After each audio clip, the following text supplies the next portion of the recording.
ओम नमः शिवाय।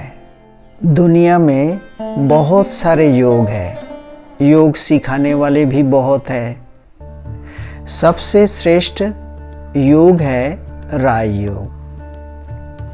बाबा कहते हैं, जो भी 500-700 करोड़ मात्र पुरुष हैं, उन पुरुषों में उत्तम पाठधारी कौन है? वो संसार में सब प्रत्यक्ष होने वाले हैं।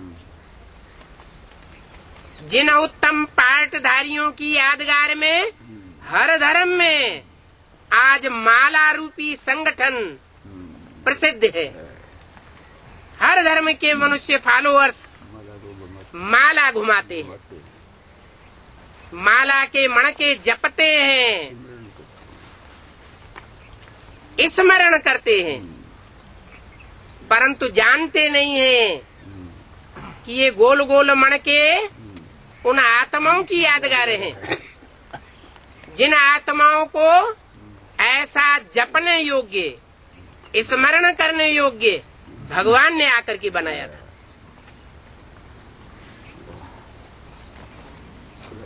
वो माला के मणके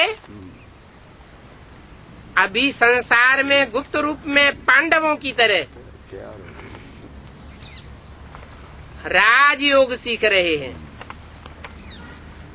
ये राजयोग सीखने के लिए कोई झांझ मृदंग मजीरा बजाने की दरकार नहीं है।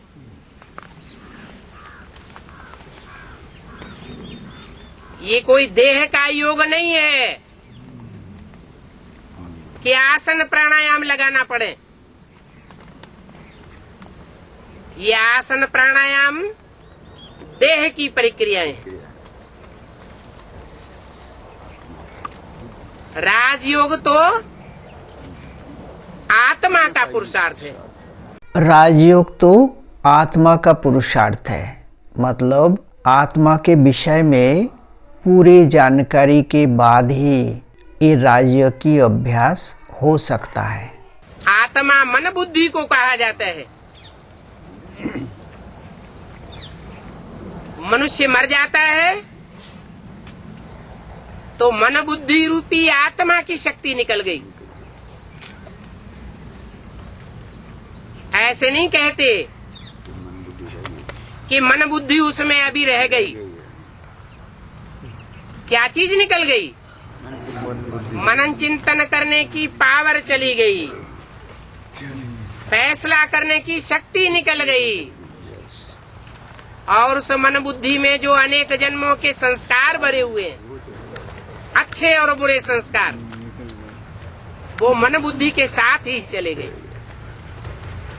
ये मन बुद्धि रूपी आत्मा ज्योति बिंदु के रूप में ऐसा छोटा सा रिकॉर्ड है, छोटा सा टैप है, जिसमें 84 जन्मों का पार्ट भरा हुआ है। ये आत्मा कितनी जबरदस्त कुदरत है। इसकी हिस्ट्री आकर के भगवान बाप बताता है। अपनी आत्मा के 84 के चक्र को जानने के लिए और परमात्मा बाप के बायोग्राफी को जानने के लिए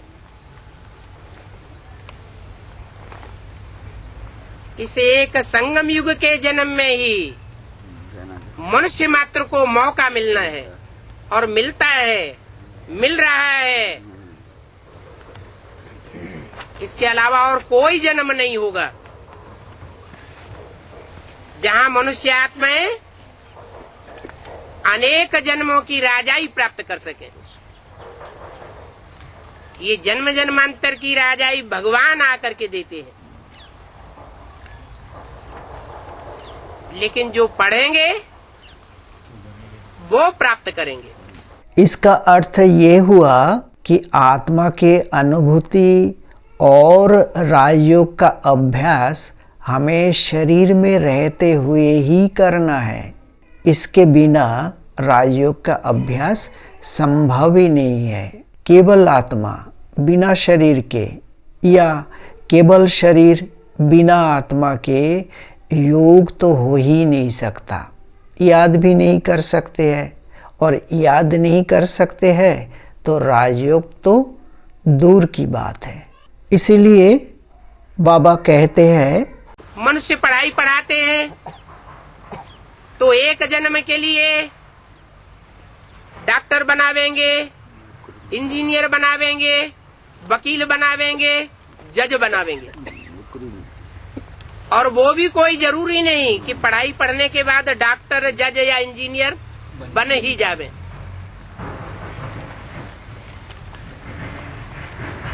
और भगवान बाप तो गारंटी देते हैं कि मैं जो पढ़ाई आकर के पढ़ाता हूं, अगर तुम रेगुलर पढ़ेंगे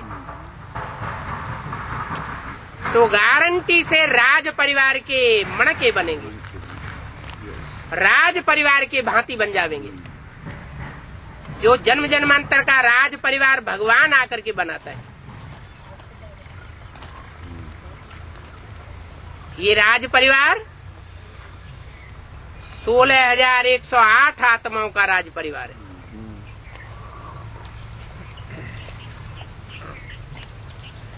पढ़ने वाले लाखों की तादाद में होंगे। सारी दुनिया भगवान की ये पढ़ाई पढ़ेगी, लेकिन नंबरवार ऊंच पद पाने वाले सिर्फ 16,108 बनेंगे। जो जन्म जन्मांतर राजघराने में जन्म लेते रहेंगे, प्रिंस प्रिंसेस बनते रहेंगे, राजाई प्राप्त करते रहेंगे, राजा रानी महाराजा महारानी बनते रहेंगे, अच्छी पढ़ाई पढ़ेंगे तो अच्छा पद पावेंगे। भगवान की पढ़ाई पढ़ते पढ़ते शैतान के चक्कर में आते रहेंगे तो कोई कोई जन्म में दास दासी भी बन सकते हैं, चांडाल भी बन सकते हैं। राज परिवार के चांडाल अलग होते हैं, दास दासी अलग होते हैं,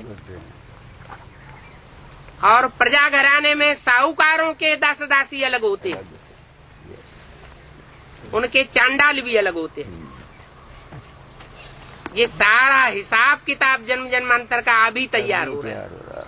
राजयोग से ही दुनिया में राजाओं की दुनिया स्थापन होती है, अर्थात राजयोग से राजाई।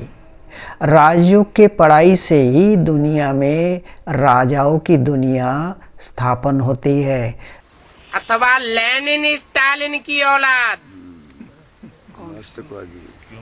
जिन्होंने अपने देश में राजाओं को कत्लेआम कर दिया, राजाई नाम से ही उनको नफरत थी। जब दुनिया का एटम बमों से विनाश होगा तो वो भी सर झुका जावेंगे। ओ गॉडफादर चिल्लावेंगे।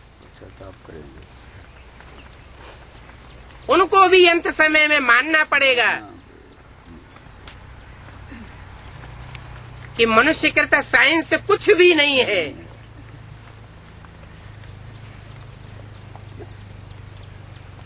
और भगवान जो साइलेंस की दुनिया स्थापन करता है वो ही सब कुछ है।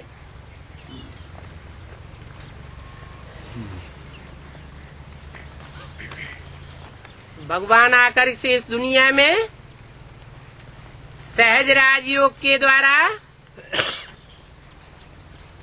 राजाओं की दुनिया स्थापन करता है। दुनिया में हिस्ट्री में छोटे बड़े दुनिया के देश देशांतर में जो राजाएं हुए हैं, उन राजाओं को राजाई की पढ़ाई किसने पढ़ाई? कब पढ़ाई? कोई ने तो पढ़ाई होगी। ये कंट्रोलिंग पावर कहाँ से आई उनमें? कोई तो टाइम रहा होगा जब उन राजाओं ने ये कंट्रोलिंग पावर धारण की।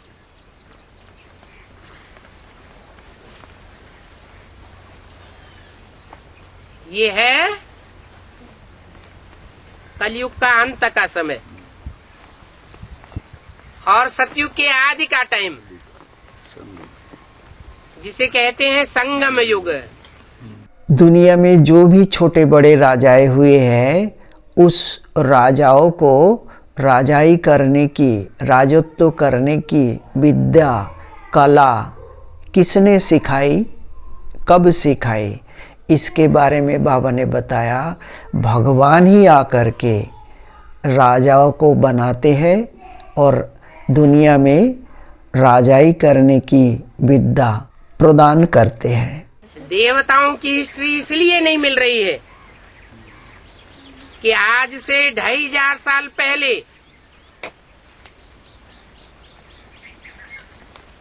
महाभारी महाभारत विनाश हुआ था, लेकिन वो अर्ध विनाश हुआ था। उस सृष्टि के आधे विनाश में जो भारत अविनाशी खंड है, उस अविनाशी खंड में भगवान की हुई स्थापना का लोप हो गया, देवताई धर्म का लोप हो गया।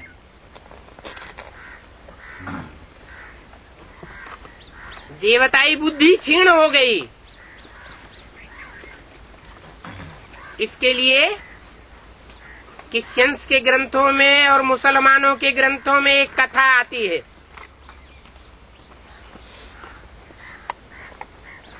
आदम और हव्वा की, एडम और ईव की,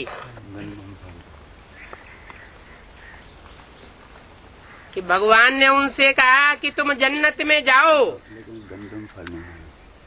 लेकिन एक बात का ध्यान रखना,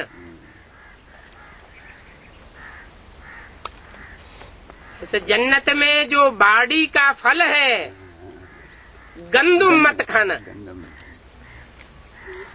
मुसलमान लोग गंदुम गेहूं को कहते हैं। गेहूं का आकार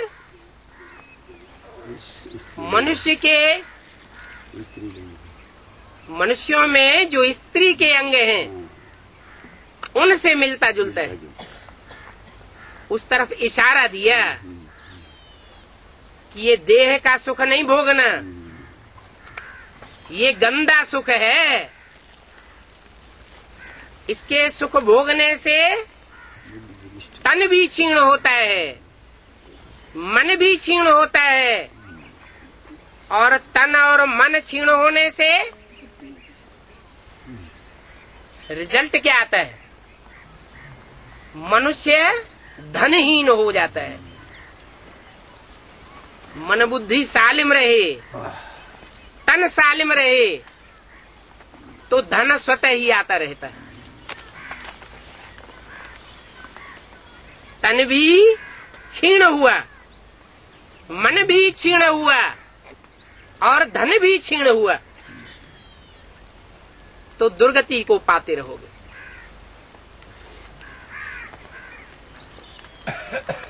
सतयुग त्रेता में रामकृष्ण की दुनिया में प्रकृति कुदरत सब प्रकार के सुख मुहैया कराती थी। मनुष्यों को कोई काम करने की दरकार नहीं होती थी। और आज की दुनिया में एक मनुष्य तो क्या, पूरा परिवार कमाता है तो भी पूर्ति नहीं होती। एक होती है सात्विक प्रकृति, सतो प्रधान कुदरत, और आज की दुनिया में है कुदरत तमो प्रधान, तामसी प्रकृति। ये तामसी प्रकृति कैसे बनती है? प्रकृति माने स्वभाव संस्कार। मनुष्यों की जब तामसी प्रकृति बनती है तो संघात रूप में जो प्रकृति अथवा कुदरत है वो भी तामसी बन जाती है। मनुष्यों की बुद्धि जब सात्विक बनती है तो सतयुग में प्रकृति भी सात्विक बन जाती है और सब प्रकार के सुख मुहैया कराती है। तो ये मनुष्य की मन बुद्धि रूपी प्रकृति कैसे सात्विक बनी?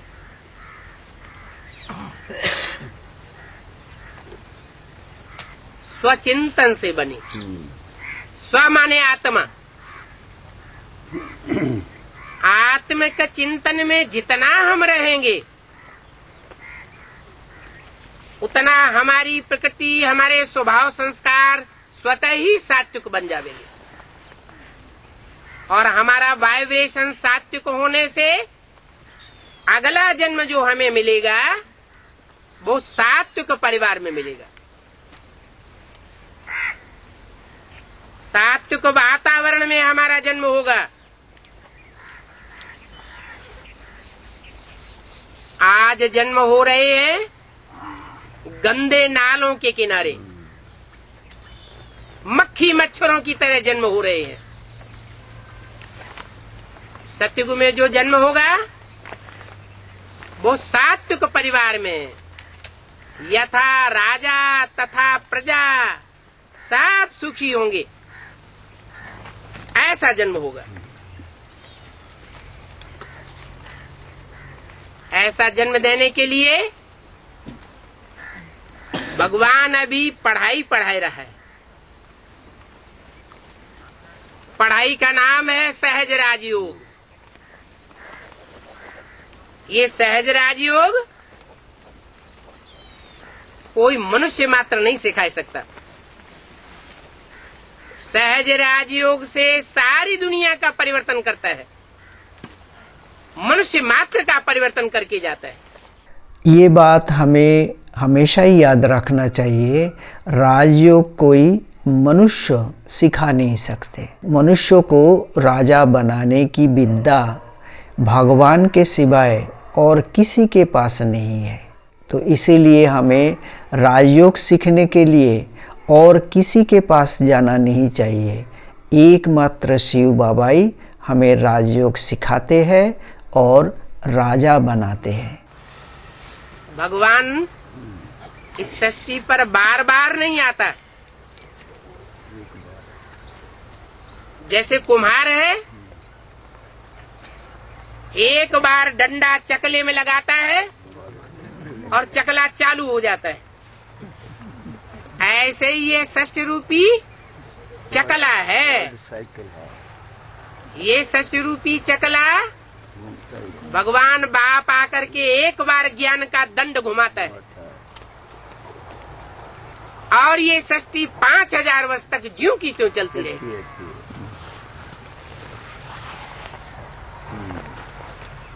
जब वो पावर धीमी होती है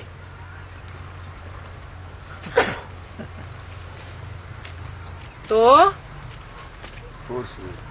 जो जानवरियत के अवतार हैं संसार में, जानवरियत फैलाने वाले हैं, वो द्वैतवाद फैला देते हैं। दो धर्म शुरू हो जाते हैं, 2 धर्मों से 4 धर्म शुरू हो जाते हैं, 4 से 8 मतें शुरू हो जाती हैं और सब आपस में लड़ते झगड़ते। द्वापर से कलयुग बन जाता है। कलयुग को कहा जाता है कलह कलेश की दुनिया। ये कलह कलेश कब पैदा होता है? जब मतों में विविचार पैदा होता है। अनेक मत का रावण राज्य करता है। आज से 200-300 साल पहले दुनिया के देश देशांतर में राजाओं का राज्य था या प्रजातंत्र राज्य था? राजाओं का राज्य। अभी अंत में आकर के माया रावण इतना प्रबल हो जाता है, 10 शीश वाला रावण इतनी प्रबलता धारण करता है कि आज दुनिया के सभी देशों में प्रजातंत्र लागू हो गया। नेपाल में अभी तक राजा का राज्य था, अब वहां भी प्रजातंत्र राज्य लागू हो गया। ये प्रजा के ऊपर प्रजा का राज्य, भगवान कहते हैं ये बेकायदे राज्य है। इस राज्य में कोई धनी धोरी नहीं। तुंडे तुंडे मतिर भिन्ना, जिसको जो मन में आता है सोई कानून बनाते रहते हैं।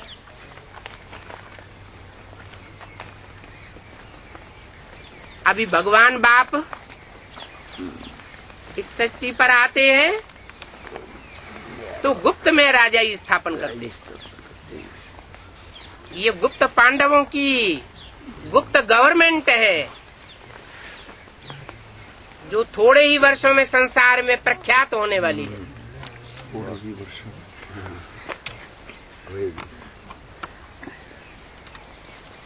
जो अनेक अनेक मानवीय धर्म है और उनके फॉलोअर्स हैं,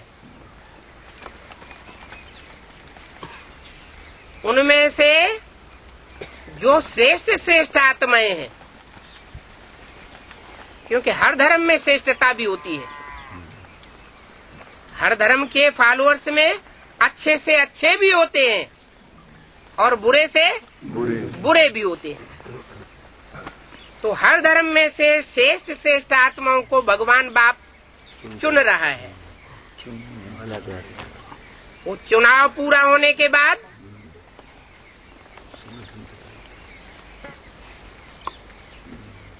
कार्य पूरा हो जाएगा, माला तैयार हो जाएगी, पढ़ाई पूरी हो जाएगी और नंबर डिक्लेयर होना शुरू हो जाएंगे। जैसे वो पढ़ाइयाँ होती हैं तो उसमें स्कॉलरशिप पाने वाले बहुत थोड़े होते हैं, फिर फर्स्ट क्लास पाने वालों की संख्या उससे ज्यादा होती है, फिर सेकंड डिवीजन आने वालों की संख्या और ज्यादा होती है और थर्ड क्लास पास होने वालों की संख्या बहुत ज्यादा होती है। ऐसे ही ईश्वरीय जो पढ़ाई है, उस पढ़ाई में जो स्कॉलरशिप पाने वाले हैं वो 8 फरिश्ते हैं, जो हर धर्म में गाए हुए हैं। हिंदुओं में नवग्रहों के रूप में उनका पूजन होता है, दक्षिण भारत में अष्टदेवों के रूप में उनके मंदिर बनते हैं, पूजन होता है। मुसलमानों में कुरान में भी लिखा हुआ है कि जब कयामत होती है तो खुदा के तख्त को 8 फरिश्ते उठाते हैं।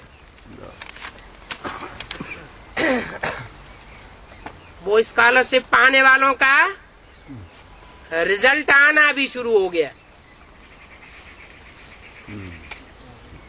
और दुनिया के लोग रावण के भाई की तरह कुंभकर्ण की निद्रा में सोए हुए।